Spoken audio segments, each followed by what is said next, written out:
ar-lein, ar Uniwaves ac ar Express Byw. Dyma Express Radio. Hey everyone, welcome to Be the Change on Air. My name is Lily Mott, and I'm so excited to introduce my guest who is here with me in the Express radio station today.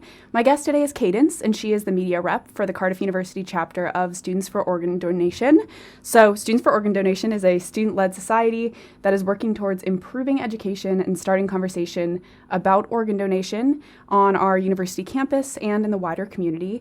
And I am really excited to learn more about this issue and all of the work that you're doing. So let's get started. Thank you so much for coming to the studio, first of all. Thank you for having me. Of course. So first off, tell me a little bit about yourself. Give me a quick intro. Tell me about what you're studying, just what you're passionate about, kind of a quick intro as much as you can. So I'm Cadence, like you said. I'm a second year student at Cardiff Uni and I study architecture. I'm actually one of the only students in the committee that isn't a medical student. Oh, wow. So if you're interested, definitely don't just think it's just for medical students. I joined the society last year when I was a fresher, and now I'm in the committee this year. Yeah, that's so exciting. So tell me about some of the work that you do as far as some of the programs that you put on. Also kind of tell me more about the mission. I feel like the one that I gave was a very kind of serious, just on paper one. So just tell me more about what you're involved in with the committee. So one of the main things we do is we go to primary schools around South Wales, just like you said, educating, because I think there's a lot of myths surrounding organ donation, and tackling those from a young age is quite important to us. So that's probably the main thing we do. I went to one last week actually with Alla, who is also in the committee, and we were teaching year sixes about that, and they were really great. They had loads of questions, and just seeing them so interested in a topic that's so important to us was really cool. So apart from teaching, we also do fundraising activities. So at the Cardiff Half Marathon, we had a little stall set up along with a charity called Believe. They're also an organ donation charity. And we were just selling things with the charity logo on them in order to raise money for the cause. What else do we do? There was a sort of campaign last year with Muslim doctors that were trying to raise awareness about especially ethnic minorities getting involved with organ donation, because it's often a lot longer a wait for them to get an organ, as there's not quite as many matches for them, and it needs to be talked about more, basically. So these doctors put on a campaign called Live On last year, and did some dancing basically on the Heath campus, which was really cool, just to get conversations started. Those are some of the things we have done, and in terms of the future, we want to do more teaching, of course. We taught over 150 students last year, which is really cool.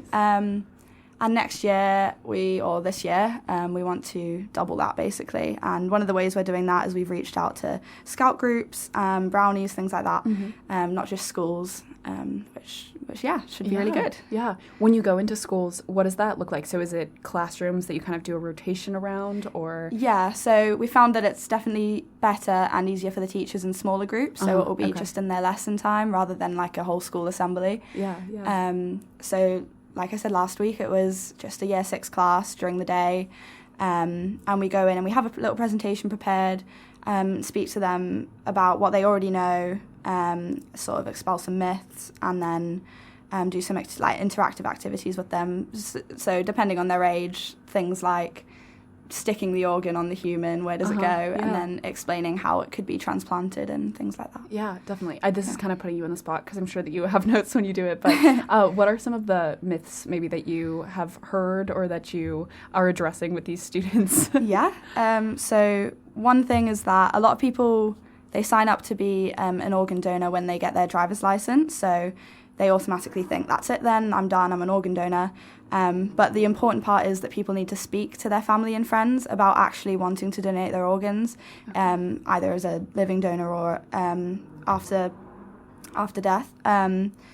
Because at the moment, we do have the opt-out system in Wales, which is really amazing. And that's actually how the society started. It was about 8 years ago now, I think. So in Wales, you're automatically on the organ donor register. However, if you pass away and your family and friends don't know that those are your wishes to donate your organs, then it can't go ahead. So that's why the most important part of the issue is speaking to your family and friends. So educating, like all those kids, hopefully, that we taught last week will then go home, speak to their families about it, just starting a conversation. Whether we're not necessarily persuading people to make a specific decision, but just educating them on what it implies, basically. Yeah, definitely. And then another myth that we often talk about with them and people in general is that people think they can't donate due to their religion sometimes. And actually all major religions and belief systems in the UK are open to the principles of organ donation and transplantation, and accept that organ donation is an individual choice. Obviously, we understand, though, that people will have questions whether their faith and beliefs affect their ability to become an organ donor. But, I guess we'd encourage them to speak to their religious leaders and family and friends to decide whether organ donation aligns with their beliefs. And yeah. That's so interesting. I didn't know about the opt-out and having to have that conversation with your family members. I think that's something I definitely didn't know about. Yeah. So I'm so glad that you're doing that and you're going into schools. And what got you interested in being a part of this organization? Like you said, you're not a med student. Yeah. What inspired you to get involved with this? I feel like I get that question a lot. Yeah. It's quite a niche society too compared to the other ones at uni. But my dad had a transplant in November 2016. He had a liver transplant and immediately got so stuck into the whole organ donation community. You really don't know how big it is until you're in it, basically. So it's obviously a cause that's really close to my heart because he wouldn't be here without the system. So I sort of started doing things before uni with him. He's a patron for another organ donation charity, and I went to events with him for that. And then also Believe, the charity I mentioned previously, that was at the Cardiff Half Marathon. My dad also knows Anna Bates, who runs that charity, and she obviously works very closely with this society. So it was really great to already know her. And yeah, I just wanted to be able to get stuck into helping the cause however I could. And when I found out this society existed, I was like, this is amazing. Yeah, it's perfect. Yeah. It's such a great community to be a part of. So tell me about, as far as for members to get involved and things, I know that there was just refreshers, which I'm sure that you guys were at, but if people are interested, what are the best ways for people to reach out and get involved, maybe as a member or even just attending events and things? Is that possible for people? Yeah, so the teaching isn't necessarily just something that the committee does. If you just join the society, we'll be posting about all sorts of volunteering we do throughout the year, and you're welcome to come to absolutely anything. So joining the society for starter, joining the committee would also be great. We're a really small society, so we'd really appreciate any help.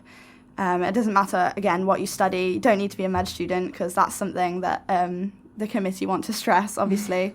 And I've had a great time, and it's definitely not been a disadvantage not being a med student. And there'll be new positions to fill soon at the end of the year for 2024 to 2025. So if you're interested, that'd be really cool. And, they're also great thing to put on your CV, professional portfolio.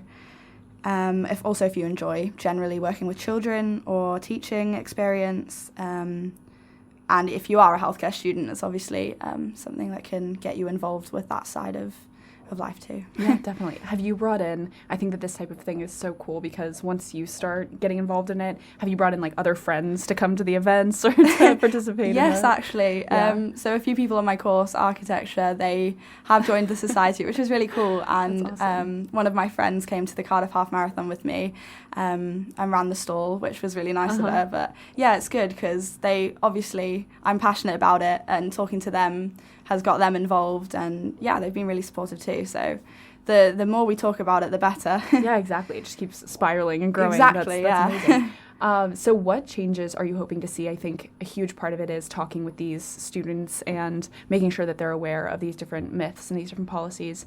What changes are you hoping to see as far as the work that this committee or this society is doing? And kind of as we go forward, I think a big part of it is education. But are you hoping to kind of see this continue to grow? Tell me about some of those changes that you'd like to see in the Cardiff community overall.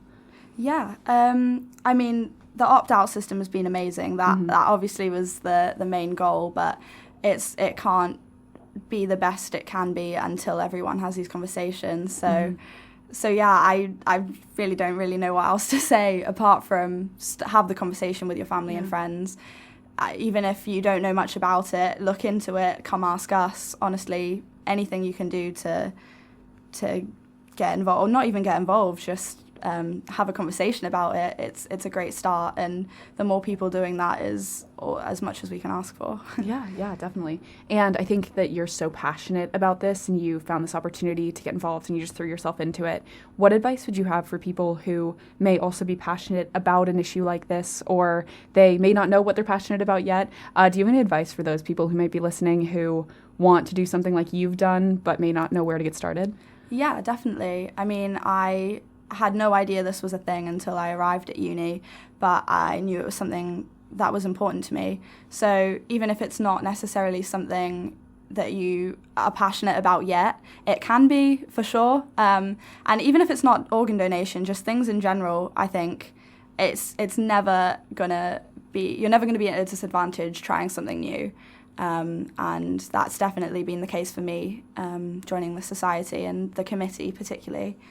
So yeah, my advice would just be get stuck in. Take the opportunity. You're not going to regret it. Yeah, definitely. I love that. I think you're never going to be at a disadvantage trying something new. Exactly, that's so cool to put yourself out there like that. So what are the best ways for Cardiff students to support you and maybe get involved? And then also, if there are any ways for other people, community members, maybe people who aren't in Cardiff or aren't Cardiff students, how can they help as well? So for Cardiff students, I mean, following our social media is a good start because we post about everything on there. Even if you don't join the society, you're welcome to come to anything. Like I said before, that the Cardiff Half Marathon was literally just a sort of last-minute thing that we just turned up at and helped out. Put some of the charity T-shirts on, just stood there for the day. It was really great. And then also people come up to you and ask questions, and starting the conversation with them gets the ball rolling too, which is cool. And then in terms of not Cardiff students, just people in general, I'd say follow accounts still. It'll get you educated and informed as well. Even just talking about these myths as if they are, they're not. It's not really supposed to be a taboo thing, but I think some people think it is, and it is obviously a sensitive topic. But the more we talk about it, the better people will be educated, and yeah.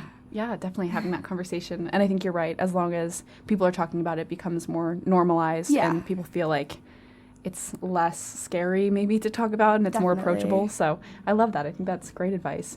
Thank you to everyone for listening. If you want to talk about anything I mentioned, please reach out to me by email at lily@bethechangepodcast.org or on Instagram at bethechangepodcast. And I'm also going to share all of the details to get involved and to help out with the Students for Organ Donation Society and all of the work that they're doing. So check that out in the description. Next week, I'm going to be joined by Neha Gogan, who is going to be telling me about her work with RAG, which is the Raising and Giving Society, which works to raise money for local charities through the organization of fundraising events. So listen live to that interview at 5 p.m. next week. But until then, be the change you wish to see in the world. Bye, guys. Thank you so much for coming on the show. This was so fun. That was really cool. Of course.